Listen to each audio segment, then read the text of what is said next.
I just note that back in 1990, we were 98% dependent on imported fossil fuel, and still 2013 we were importing 90% of our energy needs. Hydropower only accounts for 0.5% of our energy, and other renewables 6%. And even though there's an increase in gas power, which has lower emissions, nevertheless it's still a fossil fuel. Now, there are reports that we're not going to make the 2020 target, and yet the Sustainable Energy Authority of Ireland report tells us that clean, renewable energy has saved Ireland, I think it was €1 billion in fossil fuel imports. So the point I've been making is that we can't afford to miss the 2020 targets, because we will be facing significant fines if we do. So my question really is about the new technologies, the offshore wind energy. And do you accept that offshore wind energy can deliver significant amounts of the renewable energy shortfall for Ireland? Thank you. Minister.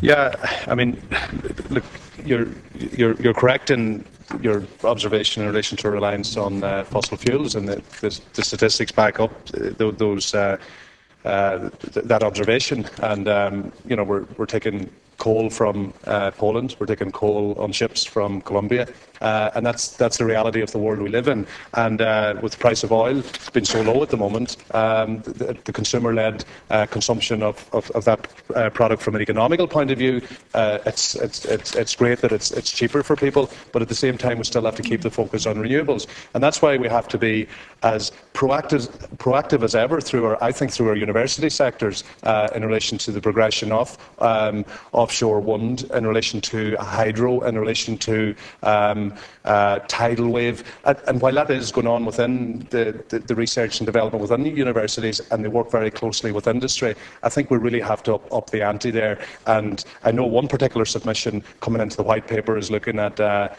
floating turbines off the west coast of Ireland. So, I think we have to be ambitious. I mean, a big focus of this House over the last 4.5 years was very much focused on the economy, trying to get us out of the mess that we were in. And I think we have to look at new technologies, look at how fast technology is changing, and being ambitious and being creative around that engagement between the university sector and also industry itself.